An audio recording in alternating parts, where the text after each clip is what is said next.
Hey, we're live. Look at that. Good evening, everyone. This is the pre-show. Real show comes on at 3 minutes after the top of the hour. For those of you who have been here forever, you know that. That was mostly for those of you who haven't. So, welcome to the program, everyone. And we go live at 3 minutes after the top of the hour. Let's see. Randall Flagg is here, and Viking Off-Roading Michael is here. Good to see you, brother. Field Guy and Steve Clark. Good to see you. I saw Roger Rabbit a little earlier. There he is, but I'm not sure if he's here. He said he's going to try to make it back. So good to see all of you. Delaney Pearl Jones, good to see you. Glad to be home. Delaney, I was home Friday in the late afternoon, early evening. And so, yes, it's good to be home. Thank you very much. And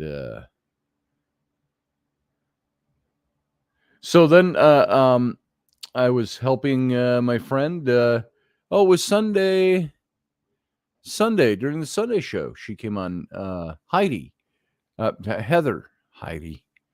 My brain is tired. Look at that. And so I helped her go down to Chicago, outskirts of Chicago yesterday. And not long after the show on Sunday morning. So we just got back a couple of hours ago. So that was fun. We drove down there. She bought a car. She wanted to get one down there. And Rowan came along. So we had a good time. High vibes and cosmic hugs to everyone, says Pearl Jones. So it's good to see you all. All right, we got to go live in about 20 seconds. So I'm going to go dark. We'll be right back. Sit tight.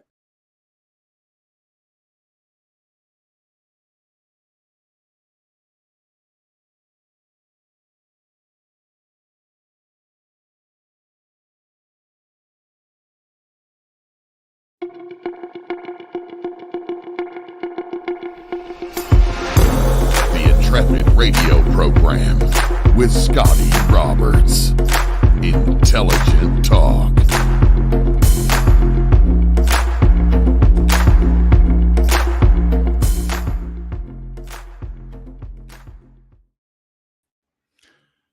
Well, happy, what day is it? Monday. It's Memorial Day, everyone. I'm Scotty Roberts. I'm your host of this, my program, the Intrepid radio program, right here on the Subspace Odyssey radio network.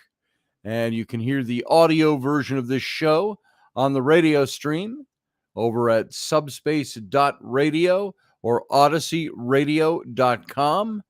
And you can see the simulcast over on my YouTube channel. Where some of you already are over here in the chat room. And I want to thank you for coming on. And anybody who's listening anywhere else, if you want to join the best chat, you can go over to the YouTube channel and you can join the chat room there and meet up with the fellow Intrepids and discuss whatever you'd like during this show. And hopefully pertinent to the show, but not limited to. And please go see my Patreon channel. We're moving this whole kit and caboodle, this whole operation over to Patreon in the very, very near future. I've been saying that for about 2 weeks, but I was gone several days last week, and then I was gone for most of this weekend. And so probably sometime this week that will become a reality. So go over to my Patreon channel. And that's patreon.com/Scotty Roberts. And here I will post that in the chat room. And it's now, as you know, there's going to be some change up in the way we conduct the show, but that's okay. If you're a follower of this show, you enjoy this show, you like this show, go on over to the Patreon page. And oops. That is not what I wanted to paste in there. Whoa, I just pasted the whole thing for tonight's show. So let me try that one more time. I went to copy the link for tonight's show. Let's see that happen again here. Hold on. Copy. And I'm going to go paste this in the StreamYard link. Pardon all that stuff I just posted. Here we go. There's the link over to the Patreon channel. So go on over to Patreon, become a patron of my channel there. It costs less than a cup of coffee once a month to be over there. And so you can go see some of the shows we put up there already and join us. And pretty soon we'll be running the whole operation out of Patreon. Large link. Yeah, Barbie D, it was. It wasn't actually the link. I actually copied the wrong thing. That was all the content for tonight's show that you'll see down below this window over on the YouTube channel. I somehow copied that and pasted that. So that's over in the chat room too. So I want to thank you all for being here. Thanks for taking time on your holiday. I always debate on holidays. Should I do a show? Will there be anybody around? It's at least up here, it's been a gorgeous weekend. So many of you are either still celebrating or you're wrapping up your celebrations of the weekend. I hope you had a good weekend, did something fun, remembered those for whom the holiday exists, and that you're coming on in as kind of the last act of the weekend, 9 o'clock, 10 o'clock Eastern, to listen to this program. So I wanted to talk about Memorial Day a little bit. I don't mean to be somber. It shouldn't make us somber or sad or have to be of a necessity darker in nature because we have to be solemn and quiet. But really the purpose of Memorial Day, what is it? It's the gateway to summer nowadays in the West here in the United States. And we use the weekend to kind of launch our summertime activities. Mostly when you think, it's school's out and things like that, so the kids are home, and it's a time that launches your summer activities, whatever they may be. If you're up here in the north, it's a nice time to kick off the summer because by now it's supposed to be nice and warm compared to the winter months. And it's a time where we all get together and with either family or friends, and we go camping, we go hunting, we go fishing, we go barbecuing. We do all those things to celebrate the opening to summer, and which will be wrapped up in 3 months by Labor Day at the end of August, beginning of September, which is kind of the official end of the summertime activities. And so here we are. Here we are, Memorial Day. And what did you do today? What is the purpose of Memorial Day? We sometimes obfuscate the real reasons of it in all our quest for having that long weekend off and doing some fun things. Do we remember why Memorial Day exists? And I'm pretty sure most of you do. But I want to ask you afresh to think about what Memorial Day is all about.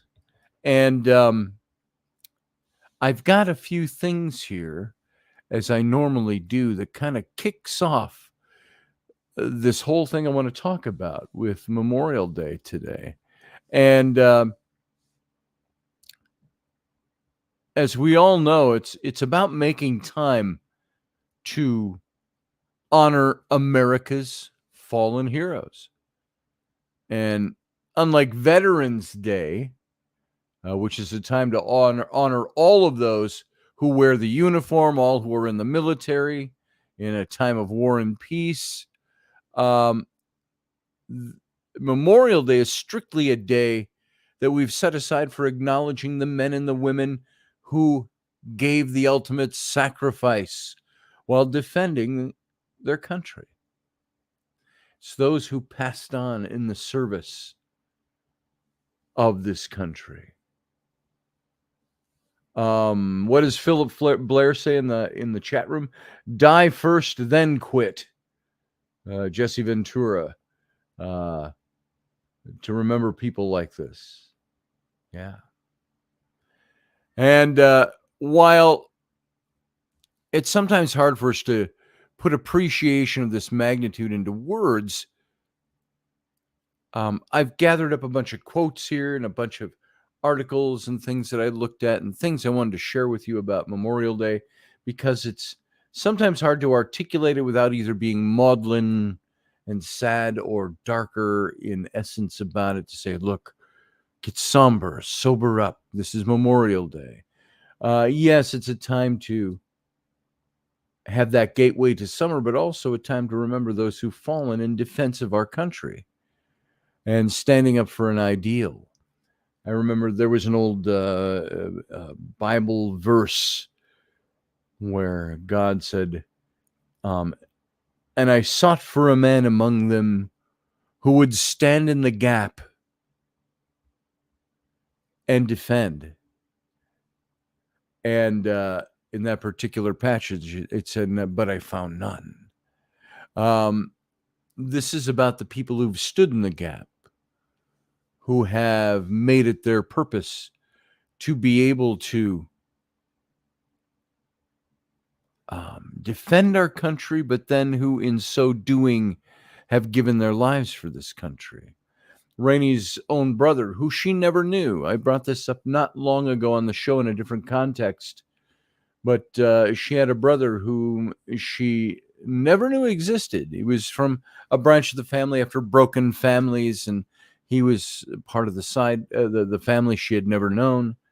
And he was a young man, and it was when Rainey and I were first dating. We weren't married yet.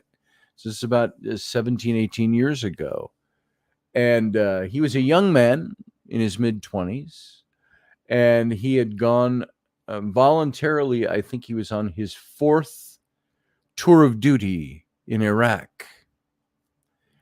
And it wasn't Iraq or Iran, Afghanistan, maybe. The details are a bit fuzzy in my memory, but he went willingly a 4th time to serve in action, in combat, and his vehicle that he was driving was blown up by an IED. Is it IED? I think I stumbled over the same thing the last time I told this story. The bombs in the roads, and he lost I think both his legs and his arm, and had other injuries that put him in the hospital immediately, and he succumbed to those wounds after several days and died. And he had a tattoo on his back. I believe it was the angel wings and the tattoo that said, "No greater love than this, that a man lay down his life for his friends." And that was a belief he had. And he put that belief into his soldiering career, if you will. And he was somebody that willingly stood in the gap. And he was somebody whose life was lost because he was trying to defend our country. Now, was our country under attack at the time? Was he like standing in the front lines during an invasion of our country? No, but he was defending our ideals and our principles. Whether you can add question to the people behind why world conflicts happen, who was responsible, all of those things are questions that are set aside because we have young men and women who put themselves on the line for our country. And what their personal belief is I'm doing this to defend my country. Chuck Thurston says over in the chat room, those that die in service and those that didn't come back whole. My grandfather served in World War II, but he was never the same after. He had massive PTSD and would wake up screaming till he died. My own grandfather, Chuck, was a man, and I've told the story about him many times and in different contexts. He was a Jewish man. He was Oscar Gould, formerly Goldstein, I think it was, before his family came over from Hungary. And he was my mother's stepfather. He married my grandmother, who already had my mother, and he married her in just after the war. My mother was 4 or 5 years old. So he was my mom's stepfather, but he was my grandfather that I grew up with. He was always there as my grandfather. And he would tell his stories of he fought for in Patton's Third Army on the German front during the war.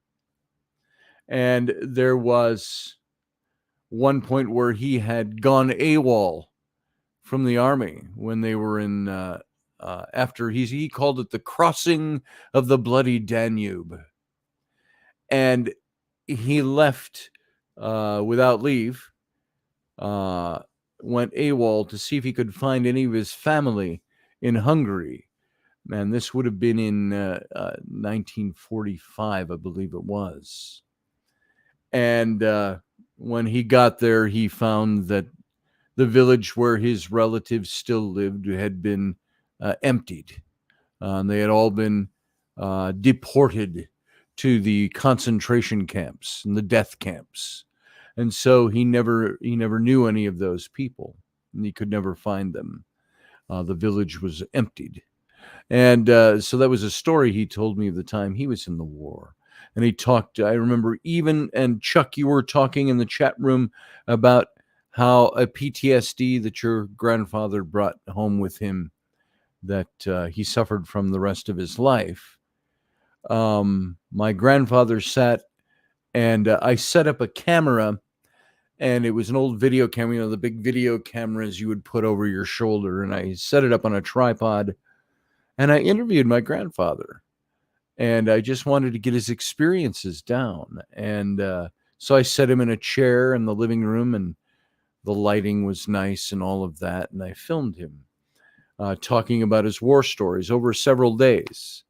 And he told one story of being in the field, and they were all trudging through a field after I think they were heading toward an objective, and he was talking to his friend as they're walking. Their weapons, they're not marching, they're moving through this field. And 1 second he said his friend was there, and he heard a zip through the air, and the next second his friend was gone. And he said he looked down, and my grandfather started to cry, and he said all that was left of his head was a mushy nothing. And he began to cry, relating this story to me. And he said, I'll never forget that moment. And it was a sniper, of course, and they all took out the sniper very shortly after that. But like Chuck gave his story, we've got our relatives, and many of us are grandparents, or some of us are parents, if you're old enough, where we have those stories that they either gave their own lives somewhere along the way, a parent, a grandparent, somebody in our family. Almost every family's been touched by it. And these are people that we honor for the sole reason that they were willing to stand in the gap. They were the ones willing to give their lives for the cause. Maybe they did not go there saying, I want to die for my country. There aren't many who did that. They wanted to live for their country, but they're the ones who were there that ended up, because of their courage to do what they did, becoming the heroes that have defended our country. Whether the cause they were defending is defendable, or whether our nation was making the right decision, or whether it was a conflict we should or should not have been involved in, these were the people who gave their lives to defend us. Many of you in my audience are veterans. Some of you are combat veterans. I'm a veteran who never served in combat. I'm a veteran who didn't even make the whole cut because I, as you know the story, I broke a bone in my lower back and I was discharged medically. So I'm one of those, what would you call me? I never claimed the title veteran until there was a liaison I had with the Marine Corps a few years ago. He said, "Oh, no. He says, "You're a veteran." He said, now I'm separating myself from myself here from the story so I can talk about it for a second. I'm not trying to toot a horn or anything like that, but I never considered myself a veteran until he told, because I said, "Look, I never really served." And he said, "Oh," he says, "you're so mistaken." He says, "You signed your name on that line. You took that oath to defend our nation. No matter what happened, no matter if you were there a day or if you were there for 20 years, he says, you're a veteran."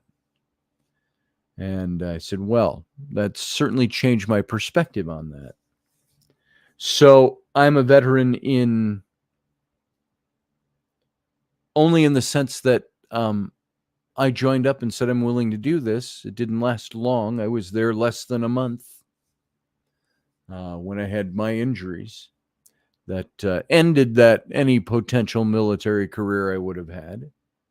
So I still, there's a guilt factor of saying I still bear the title veteran when I didn't do what many veterans have done. There certainly was a willingness to do that. And it reminds me of a story I've told you here a couple of times before, but it's in my head. I'll just recount it very quickly. How I was at an event, a paranormal event. I was speaking, or we had a table there, and it was horror film producers with a couple of good friends of mine, and we went out to have a couple of drinks at the bar, and I'm sitting there, and if you remember the story, if you've heard this story before, there was a young man sitting at the bar next to me, and he had on the Wrangler cowboy snap shirt, rolled up at the sleeves, and obviously shaved baldish on the sides, and he had a big cowboy hat, and he's having a drink, and he strikes up a conversation with me down in the next, hey, how you doing? And we got to talking, and he told me that he was Marine Corps, that they had already gone through basic, and that they're stationed there now, and they're all out on leave that night, and they're having drinks, and he asked what my story. He said, "Did you ever serve?" And I said, "Well," and I told him the story I just told you all, very short-lived. And back in, I was in the service in the Marine Corps in 1984, right in the midst of the Reagan era. And that's when my experiences took place. And I said, so, I said, I'm not really a veteran. I said, in the sense that I never really served beyond that initial 30 days. I never got out of basic training. I signed up for 6 years to be an officer. And I was going to go to officer training in Pensacola. That never happened. I signed up, my MOS was to pilot F-14 jets, fighter jets. And that didn't happen, of course, because I never got that far in my training. And those of you who've heard this story before, indulge me for a few moments while I retell it for those who maybe have not. And that's when, this is that story where he said, well, you are still a veteran. He's one of the people that told me that. And he said, I appreciate your service. He said, you signed on the line. I said, well, thank you. And then he got up, our conversation dwindled. He got up, and a few minutes later, he came back and he taps me on the shoulder. And I look, and he says, These are my buddies. They were all looked like him, all the snapback Western shirts, it seemed, and cowboy hats, and they all had the Marine Corps haircut and blue jeans and cowboy boots, and every one of them, they kind of looked all the same in different shapes and sizes. And they're all standing behind me. And I'm at the bar, and I turn and I say, well, he goes, I want to, introduce you to my buddies. And I go, well, how do you do? And they said, stand up. And I wasn't sure what was going on. I didn't know if I was in trouble or what it was. And so I stood up, and they all, and then he stood back, and they were all in a line facing me. And they said, you joined, you were injured, you couldn't complete your service, but this is for you because you were going to officer training. And they all, attention, and they all snapped off a salute to me. Now, I was not an officer.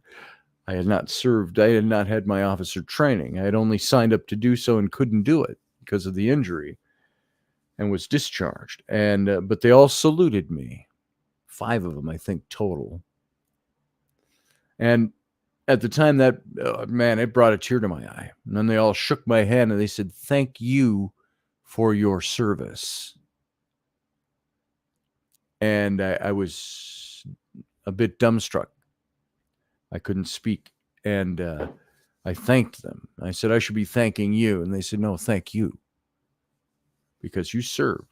You had the heart to serve. And so I'm bringing up that story just because it popped into my head. And it has nothing to do with any of the material I have prepared to speak about tonight. Just a personal anecdote about service. And it's not to toot my horn. It's not to say, here's what I did. But there are so many people who sign on that line saying, this is what I'm going to do. And I'm going to do this for my country. I'm going to give of myself for my country, to defend my country. I'm looking at stories that are coming up in the chat room. Bonnie Boggs, how you doing tonight? Over in the chat room, she says, my husband and I are veterans. Our fathers were as well. My husband's dad was a fighter pilot and accomplished many missions. My father was stationed in Italy, and I was deployed to Italy many years later, proud to have been at the same places my dad was. Do you know why I joined? When I joined, my older brother was a Marine, and he served before me. He's only a year and a half older than I was. My dad was a Marine. My grandfather was in the Army. When he left the German front, he said he and his friends were going to go to the Pacific front and become paratroopers. And then the war ended on the Pacific front. And so he said, we never did actually do that. Pardon me, I have to take a drink. Wet my throat a little bit. So that's wonderful, Bonnie. There's other stories. Philip Blair says, one of my direct ancestors was a ship captain in the Revolutionary War. His diary is in a museum in Massachusetts. He learned shorthand so he could write down every word without missing one. That's fantastic. And his great uncle was in the Korean War. He had the same first and last name of the ancestor who was in the Revolutionary War. And as you all know, because I've talked about it before, again in other contexts, but my family tree is filled with military service. John Robards came over from Wales in 1710 and settled in Virginia.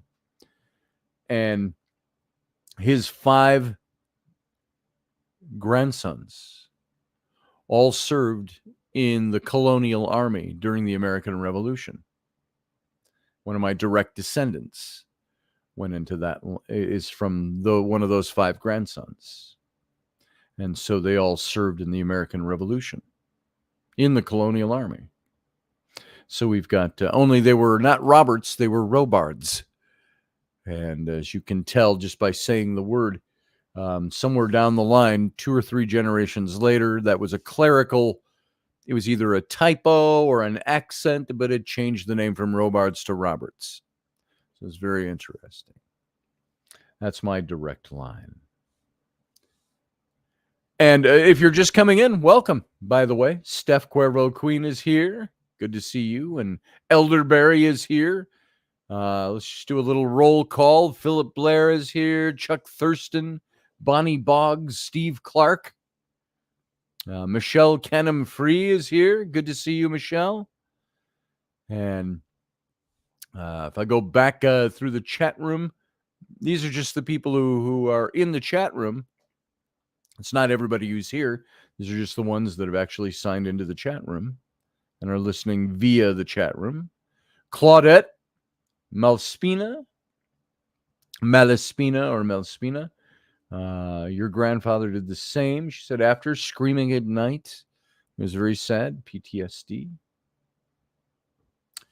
So that brings me back to really the core of tonight, American heroism. That's what we celebrate today. And we all know, of course, that heroes are made from people who aren't necessarily those who have gone out looking to become heroes at all. They're heroes because they were brave when they needed to be. They gave of themselves when they needed to. It's bravery. It's like if you remember at the end of I've mentioned this before, at the end of the miniseries Band of Brothers, which is a book written by Stephen Ambrose, and they dramatized it. Phenomenal series. If you have never seen it, you need to rent it or watch it. Band of Brothers. And at the end, they asked the man who was the captain at the end, the real person. They had interviews with some of the real guys from the story. And he's an older gentleman, of course, at this time. And he said, my young granddaughter asked me, were you a hero in the war, Grandpa? And as he's giving this interview, he kind of lowers his head, and you can see he's choked with emotion. And he says, no. He says, sweetheart, I wasn't a hero, but I sure served with a lot of men who are. And that's how he saw himself. He was a hero. But he saw that those he served with as being the heroes. Do you remember the Gettysburg Address? Do you know, in the wake of the Civil War, one of the deadliest battles at Gettysburg, that Abraham Lincoln gave his address, which is now carved into stone on the Lincoln Memorial in Washington, D.C. And he delivered one of the most famous speeches in United States history. And the battle had been fought in July 1st through the 3rd of 1863. 3 days. And it was one of the bloodiest battles of the United States Civil War, with over 51,000 casualties and soldiers killed, injured, and otherwise lost to action. And around 3,100 U.S. troops were killed, while 3,900 Confederates died. And the U.S. victory there marked the turning point of the Civil War. And Lincoln was asked to deliver a message at the dedication of the Gettysburg Civil War Cemetery on November 19th of 1863. And the featured speaker for the event, maybe many of you don't know this, for the occasion was Edward Everett. He was a former dean of Harvard University and one of the most famous orators of his day. And if you remember, back then, we didn't have the technology we have now. It's like Shakespeare. When Shakespeare was written a couple of 100 years earlier, 2.5 centuries earlier, why is it so flowery and verbose? Because they painted pictures with words. And this is what these orators did. Edward Everett spoke for 2 hours with all these people gathered outside dedicating this cemetery. And then Lincoln delivered his message, the Gettysburg Address, took 2 minutes. And it actually had a lot of criticism in the paper. Oh, the president only spoke for 2 minutes. And Lincoln tied the current struggle to the days of the signing of the Declaration of Independence, speaking of the principles that the nation was conceived in: liberty, the proposition that all men are created equal. And he tied both to the abolition of slavery, a new birth of freedom, and the maintenance of the representative government. And despite, or maybe perhaps because of its brevity, since the speech was delivered, it's come to be recognized as one of the most powerful statements in the English language. And in fact, one of the most important expressions of freedom and liberty in any language. Edward Everett, who gave the 2-hour address that day, immediately afterward, he wrote to Lincoln and he said, "I wish that I could flatter myself that I had come as near to the central idea of the occasion in 2 hours as you did in 2 minutes." Think of this when you think of Memorial Day. What did Lincoln say? Many of us know this. Many of us had to memorize the Gettysburg Address for school. Many of us, the words have become, rote memories, R-O-T-E, memories from school. But Lincoln said this. He said, 87 years ago, 87 years ago, our fathers brought forth on this continent a new nation, conceived in liberty and dedicated to the proposition that all men are created equal. Now we're engaged in a great civil war, testing whether that nation or any nation so conceived and so dedicated can long endure. We're met today on a great battlefield of that war. We've come to dedicate a portion of that field as a final resting place for those who here gave their lives that that nation might live. It's altogether fitting and proper that we should do this. But in a larger sense, we cannot dedicate, we cannot consecrate, we cannot hallow this ground. The brave men, living and dead, who struggled here have consecrated it far above our poor power to add or detract. Then Lincoln went on to say, the world will little note nor long remember what we say here, but it can never forget what they did here. It is for us, the living, rather, to be dedicated here to the unfinished work which they who fought here have thus far so nobly advanced. It's rather for us to be here dedicated to the great task remaining before us, that from these honored dead we take increased devotion to that cause for which they gave their last full measure of devotion. That we here highly resolve that these dead shall not have died in vain, and that this nation, under God, shall have a new birth of freedom, and that government of the people, by the people, for the people, shall not perish from the earth. Lincoln's words. That's Memorial Day. Field guy says, good thing I never had to memorize it. Yeah, we had to memorize that along with many other things. Could I quote it off the top of my head? Partially. It's good to have notes. So he talks of the people who died at Gettysburg as being those who gave their last full measure of devotion.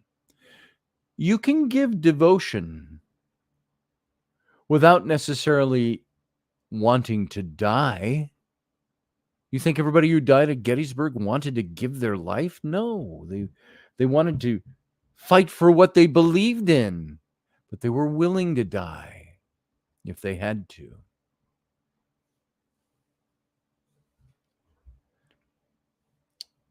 And I don't know how appropriate it is or how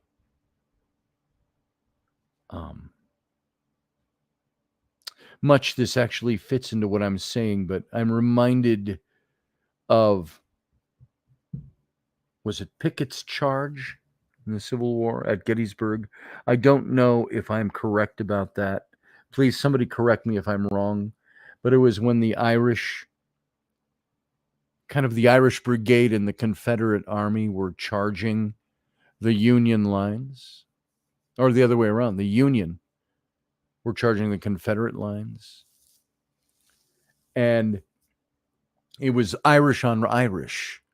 There was the Irish Brigade in the Union Army, the Irish Brigade in the Confederate Army, probably called different things. I'm weak on my historical points here without reviewing, and it's just in the back of my head. And there's a brilliant, beautiful scene from the movie, I think Gettysburg, the big, long, epic movie that was made. And it shows the Union soldiers, the Irish, charging the Irish who were well entrenched, dug in. And they were shooting at them. And under orders, they had to fire on who they saw as their kinsmen, their fellow Irish kinsmen. And some of the men in the Confederate Army were yelling, "Stop, retreat, go back, don't keep advancing." They didn't want them to advance because they didn't want to kill their brethren. And finally, the order was given because many men were dropping on the Union side, and the order was given, and they withdrew, they retreated, and the Irish Brigade and the Confederate Army that had been firing on them set their weapons down and started cheering them. Not mocking them, cheering them. Men were crying. They were saying, run, go, brothers, Baru, and they were calling in all of these. Cheering on the brothers, their brethren who had lived through it, their Irish brethren, and were retreating because they were so saddened that they had to fire upon them. And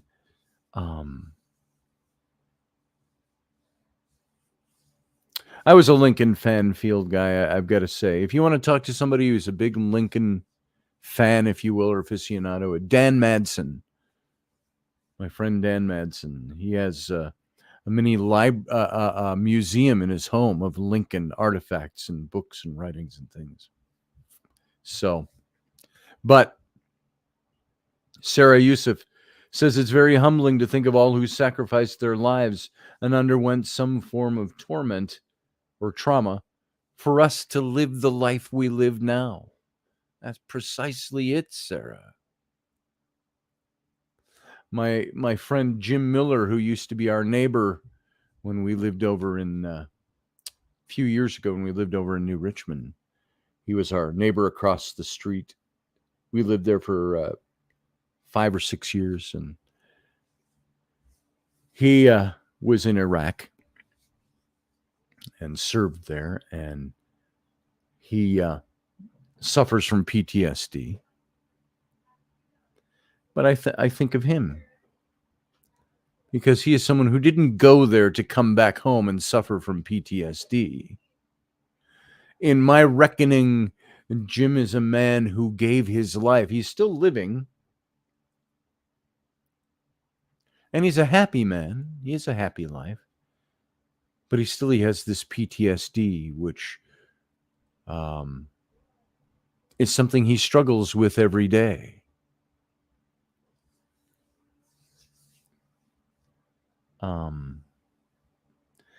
Uncle Dave in the chat room says, exactly, sir. And those that whine and complain about it are terrible woes of, and whine about our terrible woes of today are simply pathetic.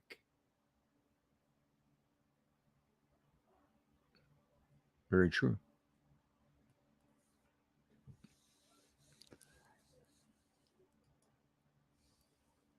But there is, I have a quote here that I pulled out from the Atlas Society that says, courage is the virtue of pursuing one's values consistently in the face of risk. It's not courageous to seek death and destruction. There's no value in death, just as there's no content to zero. Nor is it the courage of a foolhardy if a foolhardy person acts in disregard of the risks. Indeed, it's essential to courage that one know the risk one faces and accept it.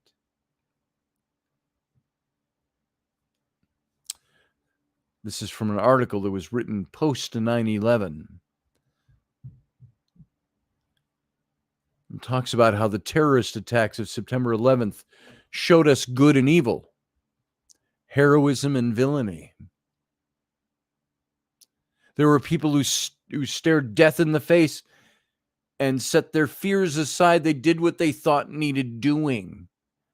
Firefighters, policemen who strode into burning buildings to save lives, collapsing buildings. Passengers who attacked armed hijackers with their bare hands. And the hijackers steadily flew stolen airliners into their targets at the price of certain death.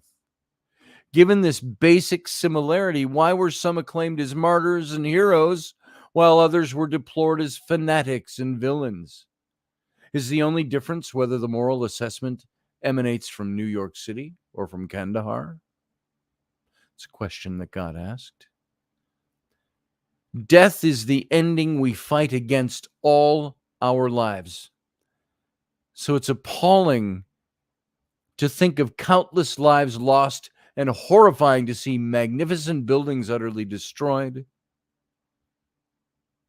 And it's heart-stopping to imagine the will to power and concentration that the willpower and concentration that it takes to accept the risk or certainty of death. And yet you continue to act. So we're quick to think it heroic to take that risk. In the West, our Western culture, there's long been an equivocal tradition of heroism. In classical Greece, heroes were notable as much for their prowess as their moral nature. Hercules, Achilles, and these heroes in our ancient past. They were reputed to have been blessed by the gods, and they were heroic because of the strength and physical skill that they displayed in competition and in warfare. And the honor they won thereby considered Odysseus, that wily survivor who bests the gods and wins his way home. The Christian tradition altered the concept, replacing prowess and honor with spiritual purity. The Christian hero's purity is his devotion to God and his fellow man. His heroism is marked by his indifference to his own life and interests. Jesus on the cross, dying for the sins of mankind, is the archetype. But many martyrs and servants of the Christian cause have followed in those footsteps. So what we think heroic depends crucially on what we believe and know to be noble. Strength is heroic only if excellence of strength is noble. Self-sacrifice is heroic if service to cause or to others is noble. The radical Islamic tradition that lies behind Middle Eastern praise for the September 11 hijackers combines the adulation of service to Allah with a theocratic commitment to advance the faith in political terms. It's hard for us in the West to understand that. And I don't claim that I should. So I have a big, I bite my tongue on these words as I say them sometimes. And in Islam, marked from the first with the conception of the holy war, the warrior in the cause of the holy is a classical hero. And his death is a martyr's death in certain contexts. Talking about what makes heroic. The concept that heroism is self-sacrifice for a noble ideal is clearly alive in the West today. It's propounded by the religious establishment, neo-traditionalists like Bill Bennett's books on virtue. But it's present even in the basic secular and hedonistic mainstream culture. Consider, for example, the 1996, can you believe it was that long ago, movie blockbuster Independence Day with Will Smith and others on alien invasion, in which the self-sacrifice of Randy Quaid's boozing crop duster pilot in a kamikaze-style attack transforms him from bum to hero in the eyes of the world and even his own children. Large segments of our culture seem to think that self-sacrifice is the measure of moral worth. The press has been full of reports since the attacks on the Twin Towers that America has shown its moral greatness. The New York Times, in a story about how attitudes toward New York have changed in the Heartland, reports on the phenomenon by saying Debbie Koss, a nurse, used to think of New York as a faceless, godless cinder block, but she's revised her views. She said, I've seen a lot of selflessness. And the article also cites a factory worker who remarks that the post-disaster spirit of mutual aid contrasts favorably with the normal run of business. Before, they appeared to be selfish with their time, he said. Objectivism opposes the ethic of self-sacrifice. It holds that each person's life and their happiness are and should be the lodestones of value for the individual. It's an egoist moral code. It's down to the root. It's an ethic of rational selfishness.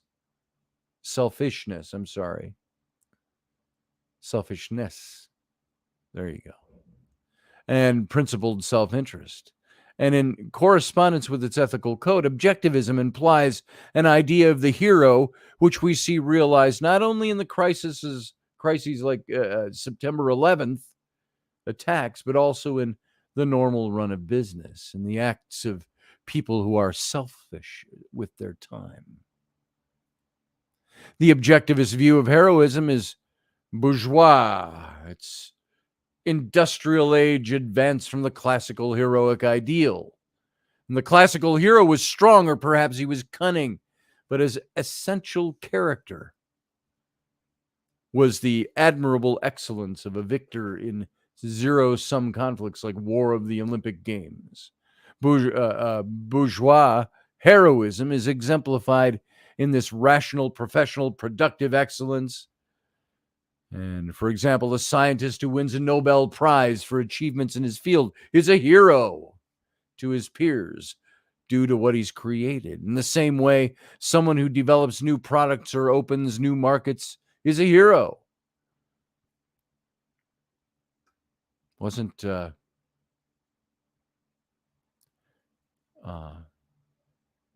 transgender Bruce... oh, good grief. Why am I slipping on his name? You know what I'm talking about. Wheaties boy, Olympic gold medalist. I'm slipping on his name. He was hailed a hero for becoming the outward character of a woman. It's an excellence of the noblest spiritual character is what we look to. It's predicated on a love of life and the use of reason to create value in its fullest sense. And then this view of heroism is so appropriate to the American way of life as a greatness of loyalty to values. But an American hero achieves the best within himself and the best possible to man. In action, he epitomizes the powers of reason, achievement, that are man's glory, demonstrating excellence in skill and virtue. And thus we find heroism in an entrepreneur who struggles to bring a business plan to fruition, and the dedication of an immigrant who undertakes an arduous journey to seek a better way of life. Courage is the virtue of pursuing one's values consistently in the face of risk. It's not courageous to seek death and destruction. There's no value in death, just as there's no content to zero. Nor is it courage if a foolhardy person acts in disregard of the risks. Indeed, it's essential to courage that one knows the risk one faces and accepts it. Yeah, Bruce Jenner, Caitlyn Jenner. Thank you, Philip Blair. Why I was slipping on his name, I don't know. So from the evidence that's available, it appears that United Flight 93 on 9/11 crashed far from its target because the civilian passengers on board the plane threw themselves unarmed against the hijackers because they spoke to their loved ones on their cell phones. We know some of the names of those who acted: Jeremy Glick, Thomas Burnett. It takes a rare commitment to reason and objectivity to face up to the fact that one is in the power of suicidal maniacs, a situation so entirely alien to normal life. I know we got to get going for our radio audience, but I'm going to continue on without fanfare. So radio audience, in a few seconds, we're going to have to part ways. Come and join us on the YouTube channel. Radio audience, if you don't make it here, live long and prosper.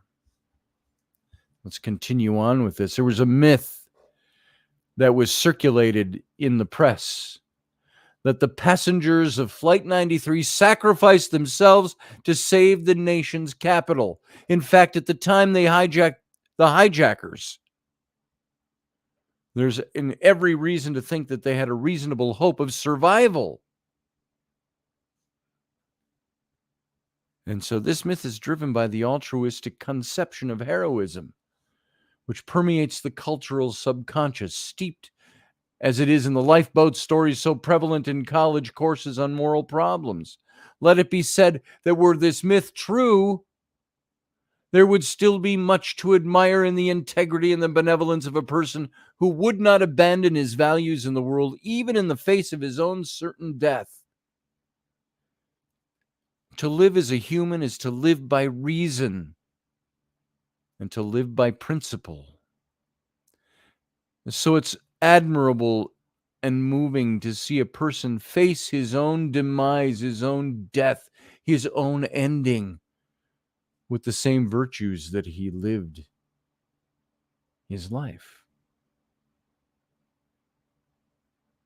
There's no real evidence that martyrdom was the goal of Glick or Burnett and their companions, but there's every reason to think that it was possible for the passengers, perhaps with the help of a surviving pilot, to find a way to safety and land that plane if they could only get control of it from the hijackers. Burnett's wife told AP, Associated Press, that her husband thought he was going to be home. He was going to solve this problem, he told her. And it's a tragedy that he and his compatriots didn't make it home. It's heroic that they acted while they still could as best they could.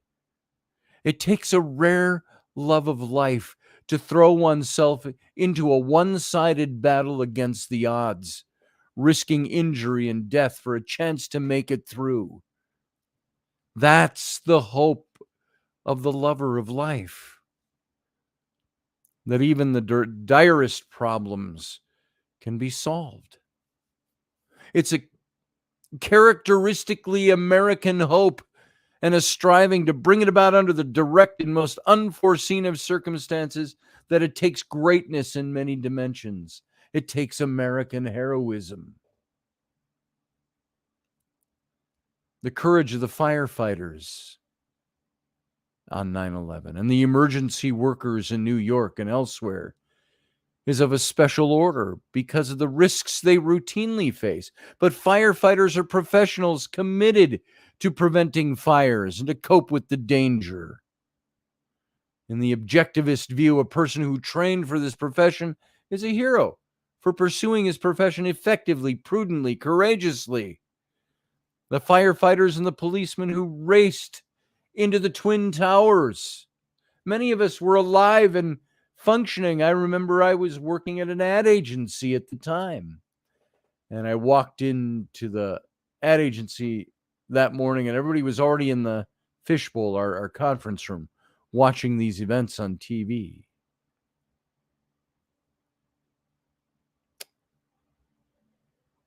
The policemen and the firefighters who ran into the Twin Towers, the World Trade Center, after the explosions did not go there seeking death.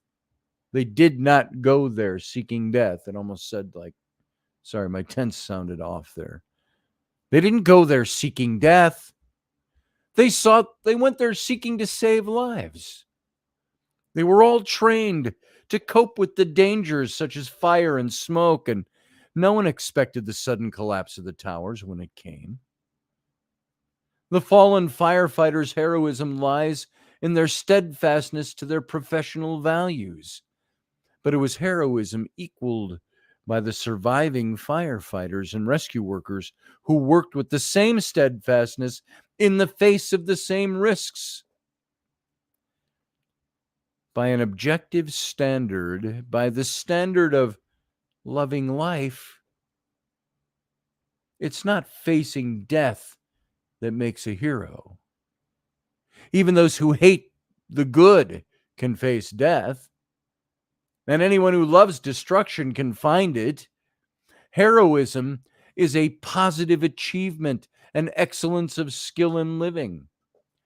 There were heroes aplenty on September 11th, and many of them are still with us today.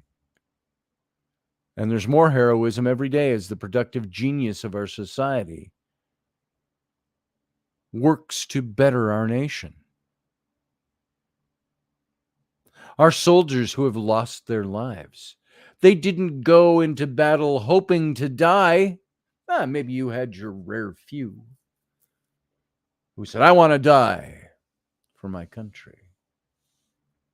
No, they went and wanted to fight, and they wanted to live and enjoy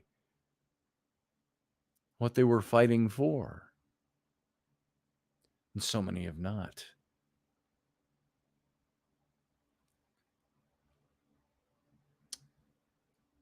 Heroism is giving your life in a worthy cause. Not necessarily focused on giving your life, but on doing what you need to do to make life better for those whom you serve.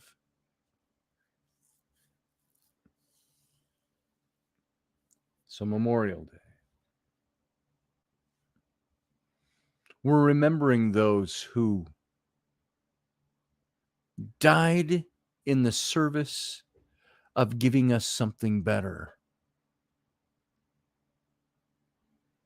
Maybe sometimes unwittingly. Maybe sometimes knowingly.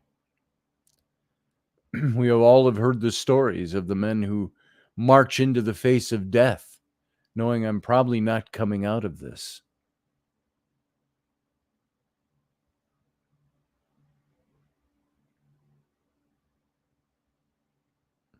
I am forced to think of the Irishman from Braveheart. The Almighty.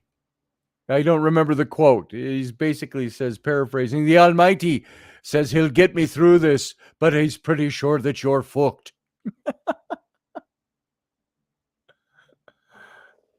So heroism that we celebrate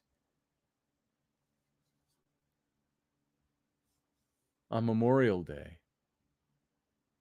We're celebrating the lives and the selflessness and the giving, even if it was sometimes not their intention to die. I don't think it was anybody's intention to have to die, but they went in knowing I may not come out of this, but I'm doing this to better somebody, to better the lives of our people.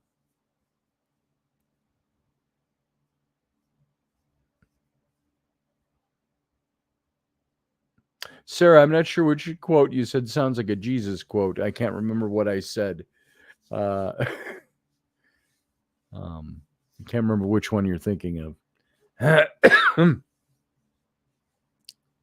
But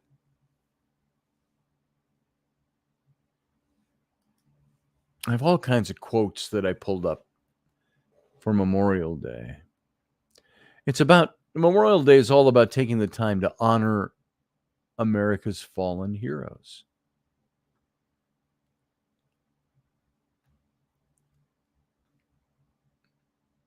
I'm going to give you some of these quotes, and we're going to wrap this part up. No person was ever honored for what he received. Honor has been the reward for what he gave. Calvin Coolidge said that. Billy Graham said, courage is contagious. When a brave man takes a stand, the spines of others are often stiffened. Emily Potter said, heroes never die. They live on forever in the hearts and minds of those who would follow in their footsteps.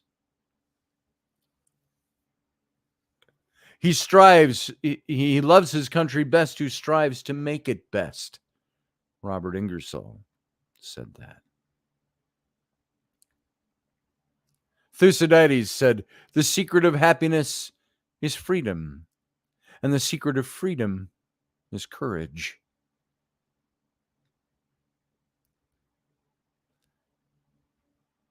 There's nothing nobler than risking your life for your country, said Nick Lampson.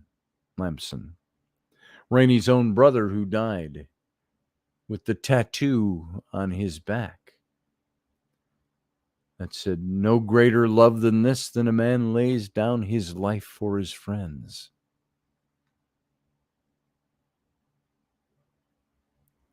Bob Riley said, I have long believed that sacrifice is the pinnacle of patriotism. Claudia Pemberton said, America without soldiers would be like God without his angels. Adlai Stevenson said, patriotism is not short, frenzied outbursts of emotion, but the tranquil and steady dedication of a lifetime.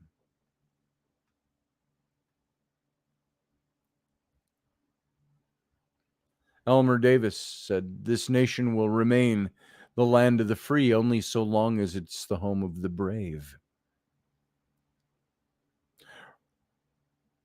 Rodney Fairlinghusen said, veterans are a symbol of what makes our nation great, and we must never forget all they have done to ensure our freedom.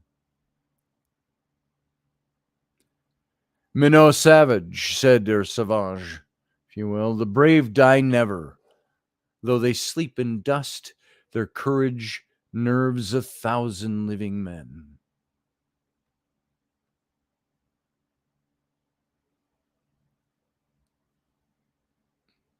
Without heroes, we're all plain people and don't know how far we can go, said Bernard Malamud.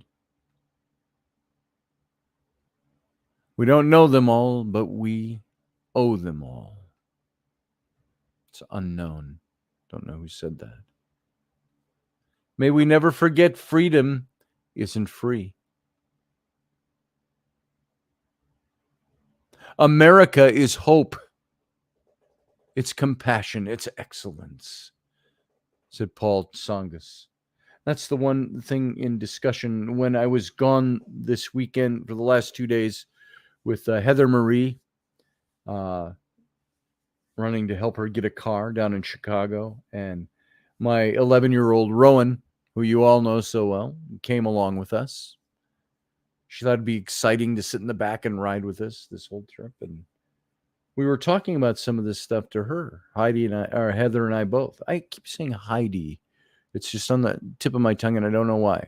I know Heather. I've known her for a dozen or more years. And I still do that when I'm talking. It's like I call my own daughters by each other's names. I'll call Ellery Rowan and Rowan Ellery. Go figure. I don't know why. I've done that since they were born. Or little anyway. But we were talking as we're driving, making conversation. And Rowan was asking very adult questions about growing up, about things she's experiencing. And as you all know, and you've seen her stories that I've told you before about the things that she gets concerned about, the questions she asks. And Heather said to her, you're growing to that point where these questions are becoming more real to you. She said, that's growing up. And I agreed with Heather, of course. And she has questions about the Holocaust, questions about the world at large, what's going on in politics. She doesn't understand politics at all. She wants to know, why is the world like this? We talked about heroism.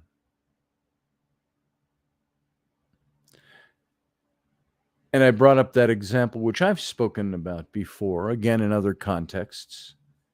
But one of my favorite movies, and to say favorite, use that word, trivializes it a bit. One of the movies that I really respect is Saving Private Ryan. For those of you who have not seen that movie, I'm going to give away some of that movie. There's some reveals here. But when I was talking with Rowan yesterday, as we were all driving yesterday, I said, it's like that scene in Saving Private Ryan. When you first see the movie, there's an old man and his family, his wife. They're visiting the cemetery above Omaha Beach in Normandy from D-Day in World War II. And there's all the little white crosses that are spread across the green field. And he comes to one in particular. It doesn't show you who it is. And he kneels down and he starts to cry. And his wife approaches and asks him, are you okay? And his grown kids are with him.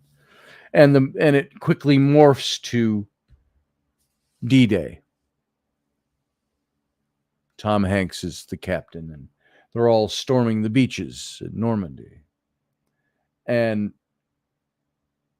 from what I've heard from all accounts, one of the finest film depictions of the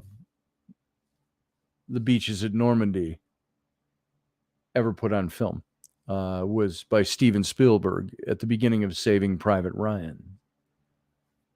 And as the movie progresses, you learn that there is a family of boys, and there were, I believe it was 4 brothers, or was it 5, that in accordance with the story, there was 4 of the 5 brothers were all killed in action. And their mother was being sent all these letters at the same time. But there was still one brother that had not died in action. They had to find him. They didn't know exactly where he was after D-Day. So they send out a search party to find him on the battlefront. It's Tom Hanks and his... And by the way, I see Michael. I see you out there in the wings. I just saw you move. So I don't know how long you've been sitting there, but I'll bring you in a minute. And so as I'm recounting this to Rowan, and here's the spoiler alert, guys. They lose several men of their company trying to find Private Ryan. And when they finally do find him, they want to bring him home, but there's a battle that is coming to them in this bombed out town. And Ryan says, I'm not going. I'm staying with my men, with my brothers in arms. And so this company that went looking for him, some of them are really pissed at him. It's like, look, we've lost our own men coming here to get you. We're taking you home. He says, I'm not going home. I'm fighting with my men. Is that courage? Is that bravery? Is that heroism? Well, here's the spoiler, of course. So if you haven't seen the movie, shut your ears. But Tom Hanks, who is the captain of these men, he is fatally shot at the end of this little battle. And he's sitting up against the tank, struggling for his final breaths. And Private Ryan was there, and he draws him close, and he whispers out, because that's all he's got left. And he says to him, he says, earn this.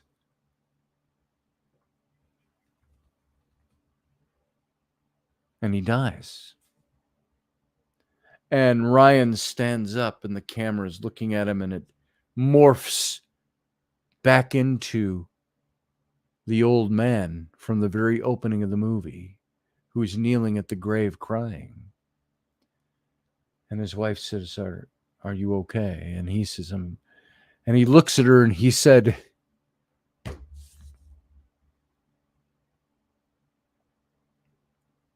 have I earned this? Have I lived a good life? Have I been a good man?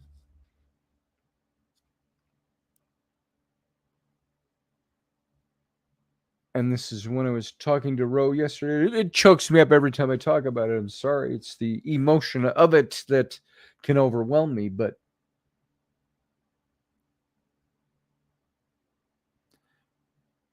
this is what I was talking about with Rowan yesterday in the car. And my friend Heather we were both talking to her about these things.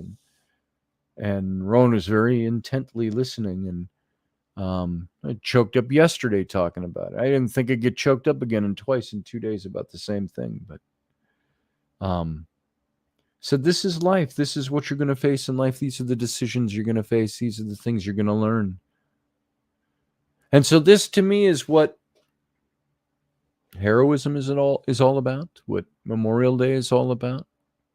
It's not somber around here, or anything like that. We still celebrate like everyone else, but it's understanding what underlies it and understanding what true heroism really is. And that's all I got on this. That's it. Let's take about a 1-minute break. I'm going to play the opening for the captain's cabin, just for formality, if nothing else. And then I'll come back, and Michael is here. We'll talk a little bit, and we'll move on, whoever wants to call in. So, everybody, sit tight, live long and prosper if you have to go, and we'll be right back.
Hey, folks, we're back. Welcome to the Captain's Cabin. Good to have you here. We'll spend a little bit of time in here today because I went 20 minutes over from the radio show. We'll have some fun. If you want to call in, you can call in. Let me paste this link in the chat room. If you want to call in and discuss anything that we talked about today, there it is. You can do that. I'm going to bring Michael in. He's been sitting here apparently patiently for a while. Michael, how you doing? I feel a little rough. I was just going to Memorial Day. Like I said, I normally don't show the wad off by me much, but as an old vet, today's a somber day for me. Yeah, I have no doubt. I was going. I had a couple quotes that I thought back while I listened to your quotes, and part of them went out into the ether. That's what happens when you get hit in the head quite a few times. Things leave you, and but I saw one of the most prettiest things I saw for Memorial Day the other day. I stopped at Lowe's, and they usually have the 4 veterans parking spots. And a lot of people don't understand the ceremonies we do to remember our POWs, our MIA stuff. And they took one of the spots out and blocked it off, and it's all decorated and had American flag at half mast. And I got out, and it brought tears to my eyes. And I'm pretty hard, and I thought, we should we never forget. And when you forget, history repeats itself. Yeah. And I remember the quote. I had a guy tell me one time, I was a young soldier in the Army coming up, and it said, it is not that we hate what is in front of us, the reason we fight and die. It is because we love what's behind us. And like I said, that still gets to me. She said, nice wall. If you know anybody that's ever served, most times they have what you call Love Me Wall. You put your stuff on it. I got a bunch more I got to print back off and stuff. I lost a bunch of it. But that will all be in my new studios that I'm putting together now. I was sitting there thinking about that. But, I also think of some of the other quotes that old warriors, remember. Patton said, it's not for you to die for your country. It's to make the other poor dumb bastard die for his. Right. Nobody won a war by dying for his country. Right. But, my mom, she worked in a nursing home, and there was an older black gentleman that was Patton's, what do you call it, the one who dressed him. You see the guy who portrays him in the movie putting his belt on him, make sure his helmet is straight. I guess his ballet, right. Whatever. And they said, that old man, I was like, hey, I said, that old man has intimate knowledge of one of the greatest warfighters there was.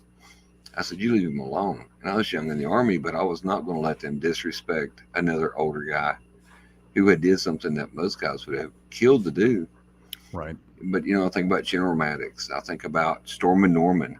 Some of the great, then, in Tennessee, we have, I think it's York. Then you have, what was it? Yeah, Sergeant York. Then you have, what was the other little guy that he actually starred in his own movie,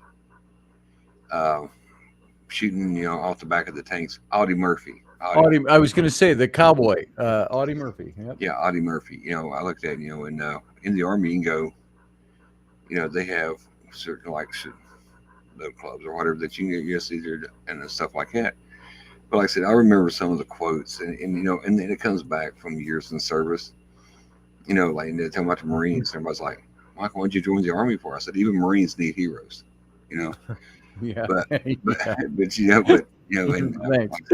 trying to lighten the mood, because if not, I'll be crying like you, because sure. I've lost brothers and sisters, and like today's a solemn day. But General Maddox said one time, always carry a knife. You don't know if there's going to be cheesecake if you got to cut a throat. But that is mentality, and everybody's like, and they call him the warrior monk. The man's never been married. He reads a lot. He's gifted. He always said the Marine Corps was his wife or whatever, and I get that. And then I also look at 22 a day. We have veterans out here that has emotional issues they brought home. Right. 22 a day is a real number, and yeah. And I have saw, we lost 3 within 2 years out of the same unit at their own hand. And I said, it is one thing to die in battle, but to die at your own hand at home is something else. We should have all the resources that are known to man. Yeah. And I look back and Sarah said, he pops up everywhere. I try to support now our little community that we have that comes on and gives their time for research and gives their time now to come into your home or whatever. Well, Scotty does it 3 nights a week and one Sunday morning. Wendy does it on Tuesdays and Sundays. And because she'll be up late again tomorrow with you. Like I said, and it wrecks on her, but she enjoys doing it. And I get it the same way they enjoy being in uniform. Y'all enjoy doing the show, and I get it because if you don't believe in something, you'll fall for anything. And in 9/11, I'm old enough. I remember 9/11. Remember it well. And I remember the picture of a woman jumping from the tower. Yes. And instead of, and her last move of humility was to make sure she held her skirt down as she fell. Yes. And I was like, well, why did she jump? If you've never been around hot flames, she probably thought that was a more humane death than being burnt alive. And, we got a lot of young kids that said, 9/11 was so many years ago. And I tell them, don't forget history. If you forget history, you're doomed to repeat it. And like I said,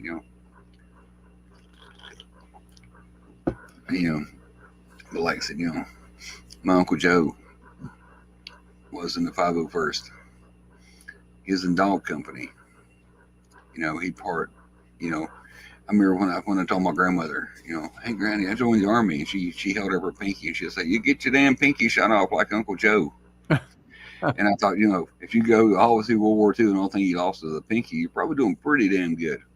Michael, you keep going with your story. Okay. You keep going. I got to step away for a second. I got you, but no, it's like I said, I don't know how many other veterans we have in the chat room. Probably quite a few. I know I heard Scotty saying that some here, and I was just kind of sitting here rolling through some of the things that I have been through and I remember from my time in. And, I'm looking at Philip said I couldn't find anyone who waited to stay with me until I was 39. That's a long time. And the words I'm old enough to remember always makes me too, Philip. It really makes me feel old. The gray hair is showing. Somebody told me, said, Michael, grow your hair out. The short military haircut makes you look militant. And I explained to her one time, I shaved it all off. Because when I go get the haircut, I don't know who that silver-headed old war dog is. Because I know I ain't got that much gray hair yet. Old enough. I tell them, old enough to know better, young enough not to give a shit. What is the old saying? Too old to run, or no? He said, I'm too old to run and just don't want to stand and fight. That's it, and I always tell people, you just look back and can you over discuss it better? I don't know. I'm trying to read what Sarah wrote here. Militaristic mindset.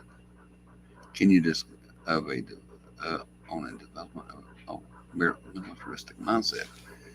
Militaristic mindset. Oh no, that's a tough one, sir. When he gets back, you have to come on and we'll have to discuss that. Oh no, militaristic. I don't know. It's always, I always knew I had kids here, had a mom here, and I always figured that it was easier to fight in their yard than it was to have them come around where my family was. And you always say, you're always, and a lot of guys, you talk about a lot when you're downrange with the guys, that becomes your second family. And, like I said, and I'd always tell my guys, when you see an older veteran that they wear their hat, I said, hold the door for them. Go shake their hand. And thank them for their service. They are the ones who paved the way for us to have it easier.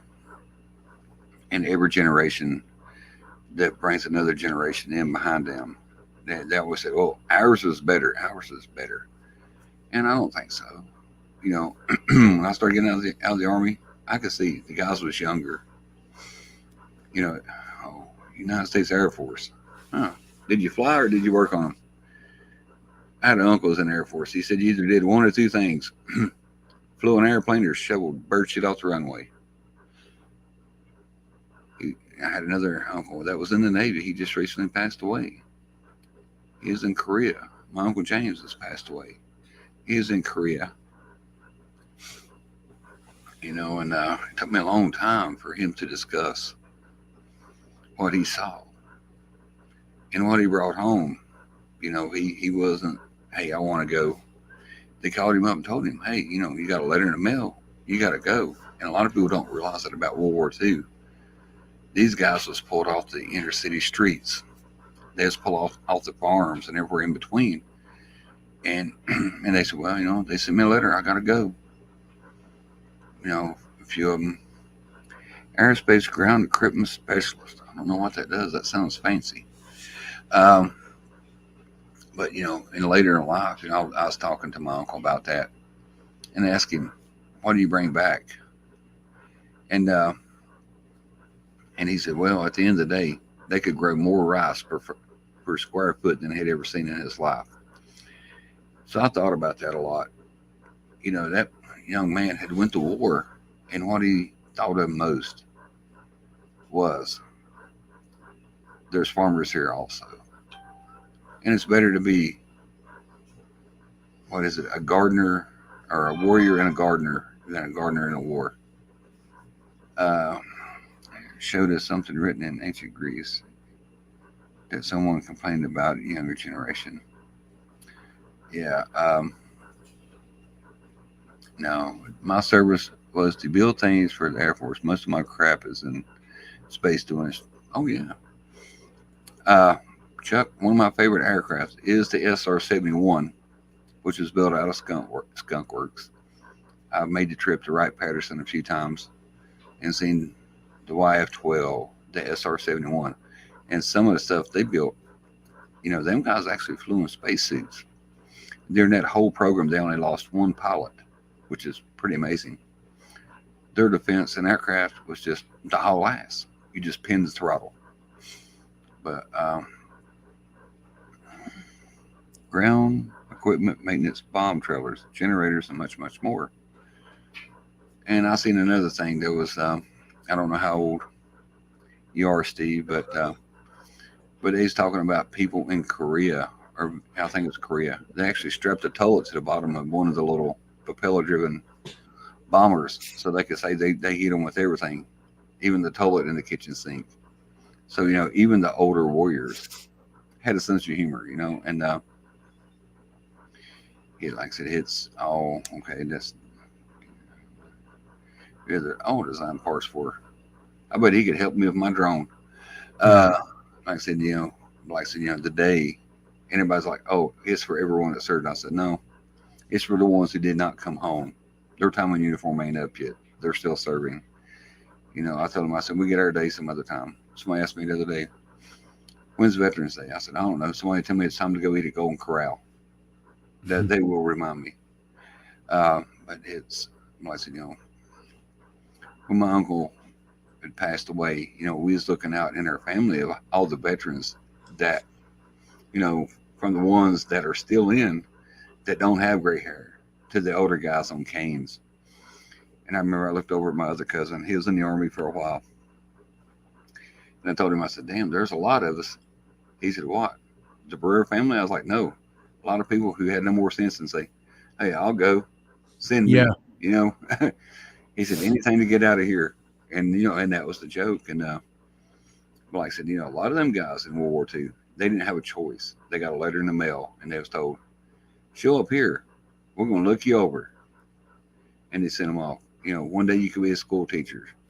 Next day you're humping a mortar, or it's just, all walks of life. It's like I said, my uncle, on one day he was behind a mule on a farm. The next day, a few days after that, he He was in Korea, ass deep in a rice paddy, fighting the Red Chinese, and he was just so glad to get home. Well, And, what was you remember? Excuse me. You remember in Saving Private Ryan? yeah, They were all taking up a pool to find out who could get the captain to tell what he did in his civilian life. yeah, he was a teacher. And he finally told them it was a school teacher. They said And, one day a school teacher, the next. next day, you're in a command of troops. Mm-hmm.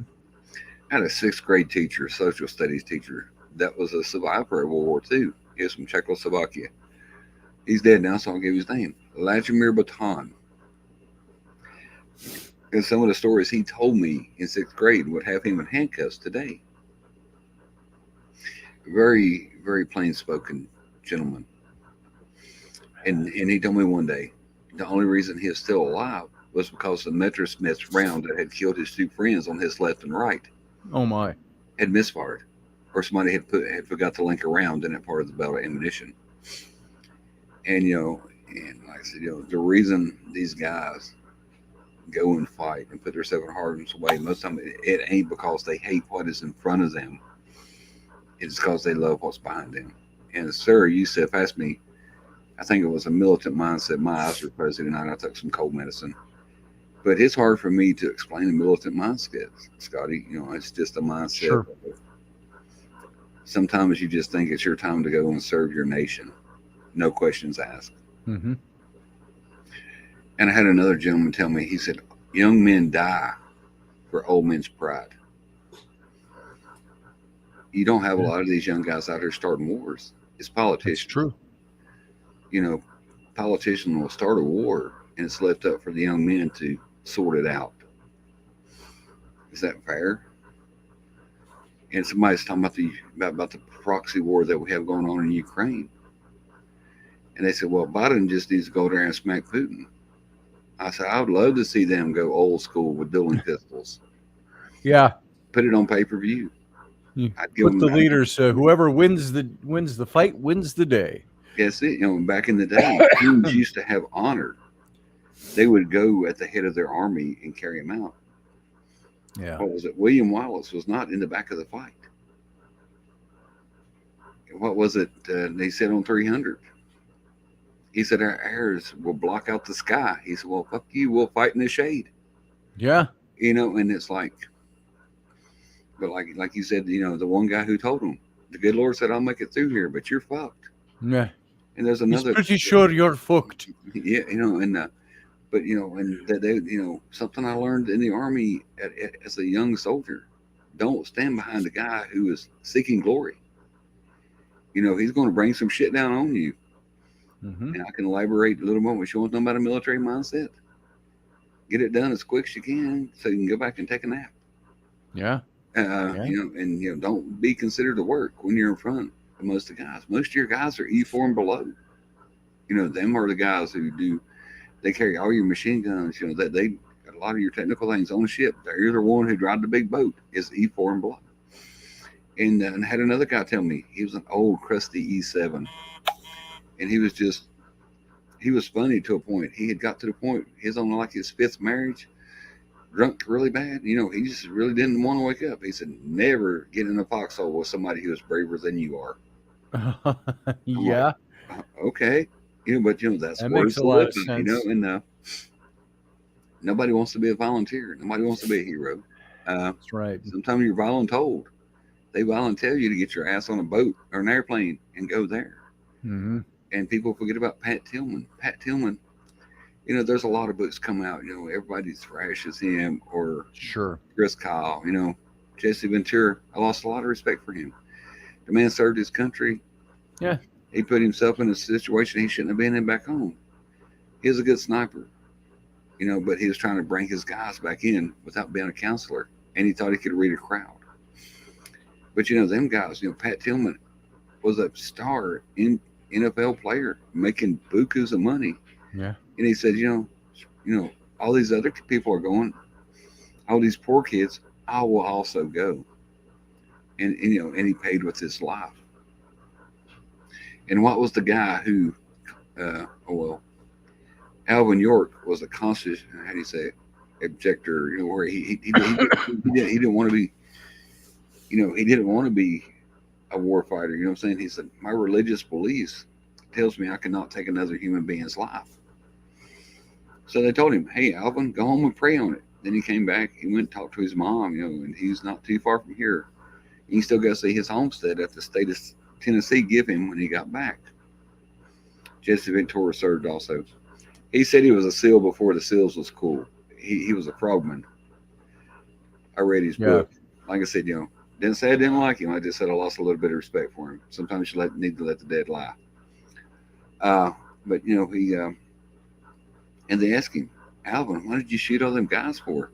He said, so they'd quit killing my guys. That's it. He's like, yeah. He didn't have a choice. They quit killing my guys. And what was that? They just had the movie where the guy was the medic, and he saved people on both sides. He said, I don't want to fight. I want to be a medic. I cannot remember his name. I can't either. Hacksaw Ridge. It was the Hacksaw Ridge. But I can't remember his name, but I know the person you're talking about. And if somebody in the comments can help me out here, like I said, I took a massive dose of cold medicine to get these sinuses opened up. I hear you. I can see it. And I hear it in your voice. But like I said, I think I hit that. I meant to take the other one, but this one said nighttime, and I said, fuck it, the water's already hot. I'm going with it. There it is. But no, like I said, it's a different mindset that some of them guys. We both need to eat more fish, said Sarah Yusuf. Yeah. You're talking to us? We both need to eat more fish. I bought salmon today, didn't have the energy to fix it.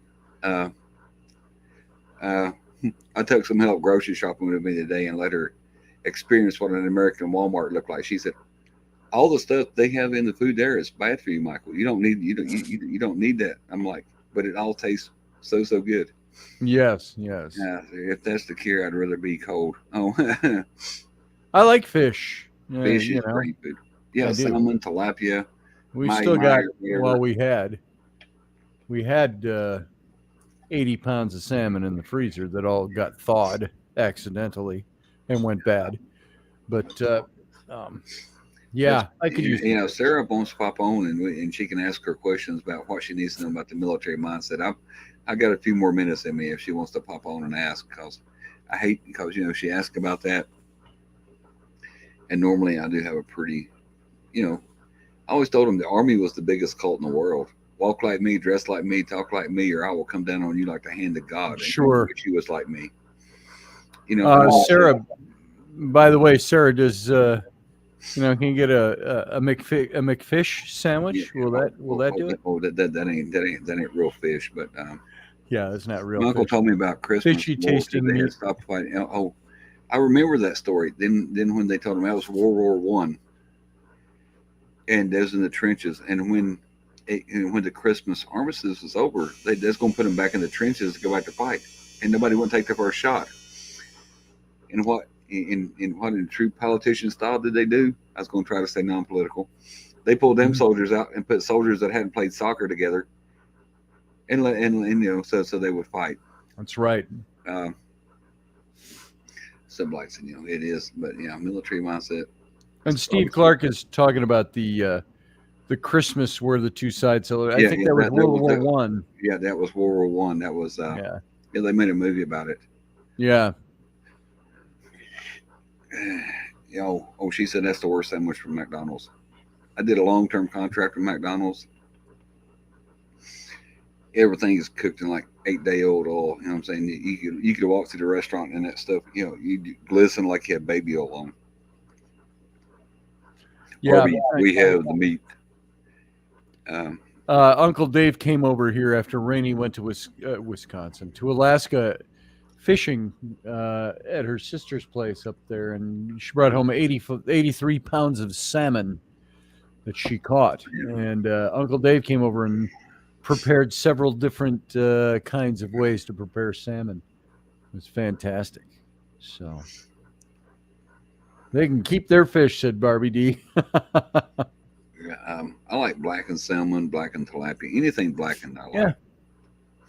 I like a And good it was, and what do smoked you call it salmon. I like. when you fix it on the board? That they bring it out to you on the board. Yep. I like it like it. But you know, the price of salmon had went up. You know, I'm going through Walmart fighting the great unwashed mass that hangs out at the Walmart in my town, and like I said, yeah. But when you start looking at the ingredients, oh, what does that have in it? You start looking at it, damn, you lose your appetite really quick. Yeah. Wow, cedar Fish plank, and chips you're talking about there, Chuck Thurston. I like a good fish and chips at cedar a good planks, Irish pub. English pub. English, yeah, the English. But you Raw know, and Wrigley, said like I Randall said, yeah, Flagg. I always, I do like sushi. yeah, Some sushi, not all sushi. but So, yeah,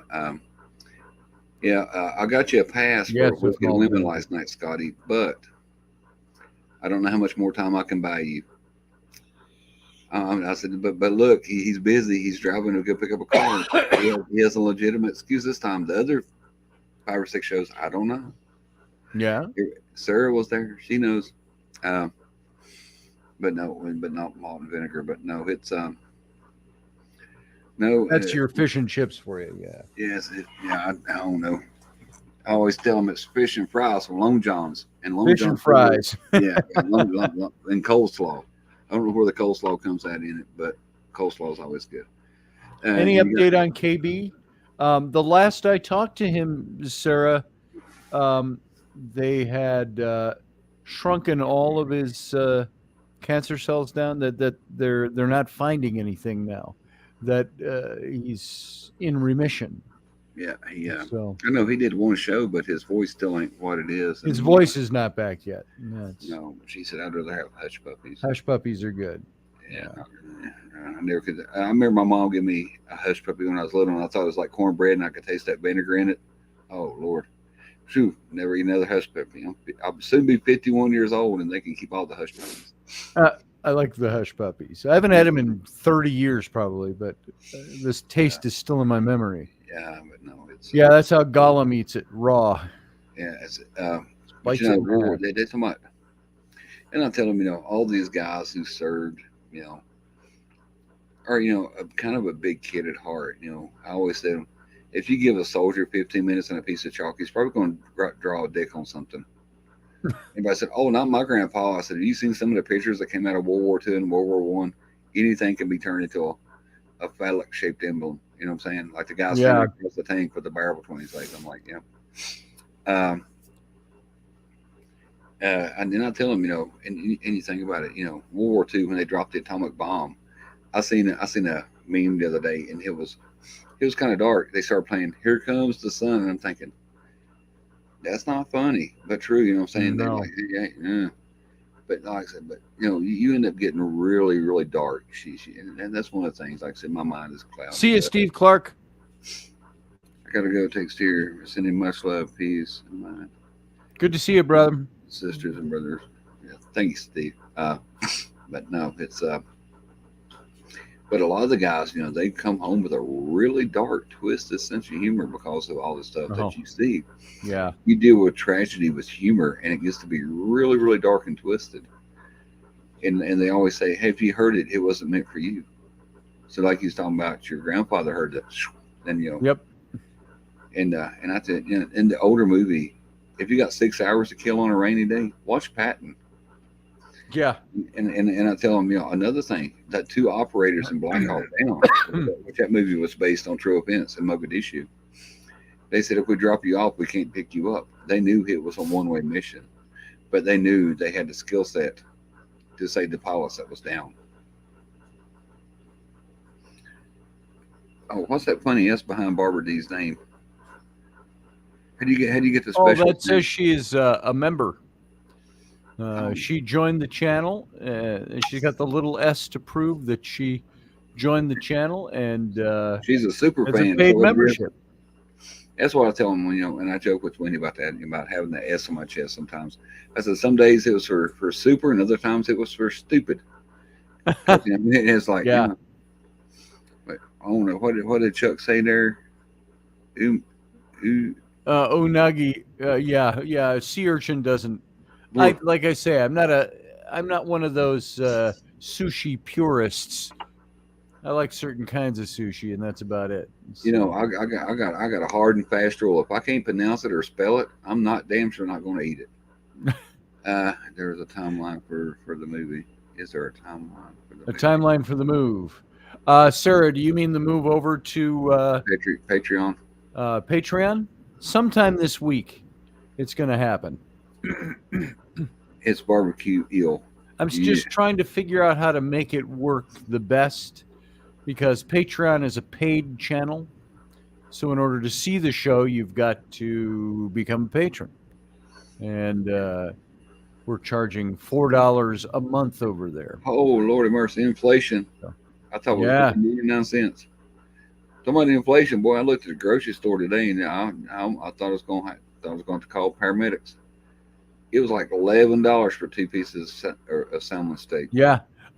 Today on the drive back, my daughter and I stopped at McDonald's, the drive-through, to get. I wanted a strawberry shake, and she wanted. You talk about bad food. Strawberry shake, and she wanted a Oreo McFlurry, ice creamy thing.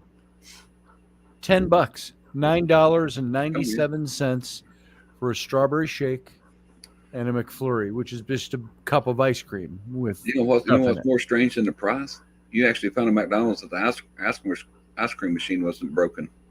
Oh yeah. Maybe you should have bought a lottery ticket. I think that was a line. Something was going on with that, because everywhere you went for a long time, a few years ago, this is when I was in Louisiana with Sam, we went to Burger King, and then we went to McDonald's, and for weeks, both of them, their shake machines were broken. I was like, okay, there's a conspiracy here. Yes, but if you want good milkshakes, go to Sonic. If you go at the right time, you get like half off.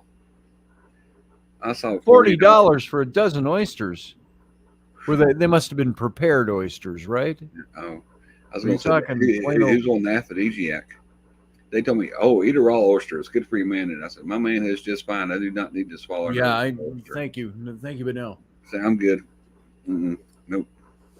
I'm good. My manhood don't need no help from salmonella. Yeah, salmonella. Bottom. They're not bottom feeders. What are they? Some kind of mollusk in a shell. I got a question. I grew up around here with snapping turtles and tortoises and stuff like that. Okay. And they always looked ugly. But you see the big sea turtles? No, I don't know if it's just the way they depict them, but I'm thinking, them's a pretty majestic creature, But they are. Then I go out and I see the snapping turtles that want to bite your digits off, and I'm like, nope. Yep. We had a snapping turtle in our backyard when we had the house in the woods with the big pond out back. It crawled up out of the pond, I'm sure. That thing, I swear to you, that thing had a circumference about like this. Looks like big a fucking black, dinosaur. And it was jet black. Snapping turtle. Good thing they weren't fast. Rainey kind of kneeled behind him and posed. I took a picture out in the grass as he's crawling to some other part of the forest. But like a damn dinosaur, wasn't he? Yeah. Big old old holy shit! How long did he live in that pond? That's it. So almost went extinct because they were so delicious. They were so delicious. Nice. Yeah, we had an old guy that I grew up up the road from. When we'd shoot the turtles. We'd shoot their heads off with a 20 pistol, and he'd give us 50 cents per turtle. Really? Yeah. That was big money. What did he do with them? He eat them. Oh, make soup, turtle soup. See, I've never brought myself to find a restaurant that serves turtle soup. Talking about how old I was. 50 cents was big money back then. If you got 5 or 6 turtles, hell, you make $3 or $4. Sure. For something you're just gonna go down to the river and shoot anyway. I've never had turtle. Well, guys, it's just about 11 o'clock. Michael, yes, sir. Thank you for being here and for filling in when I had to step away, and just with your stories. Hopefully, it was seamless. Yeah, like I said, Sarah, One day when I'm not so cloudy, we'll cover the militant mindset. Just remind me, because I still get accused of having a militant mindset. There you go. It's what is it? He who dares wins. Good. No more seafood. Yeah, that's the truth. Yeah, that's it. No. All right, guys. Let's wrap it up. Thank you for being here. It was a long weekend. I did this for my friend Heather, and we had a great time. It was a fun time. It was like, woohoo, road trip.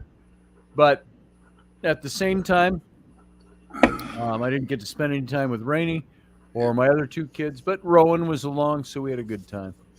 And but it was just fine. And good to see you all here. I appreciate your time coming here. Come back on Wednesday. We'll have a few more details about what's going on with the show. But all of you, go over right now, if you would.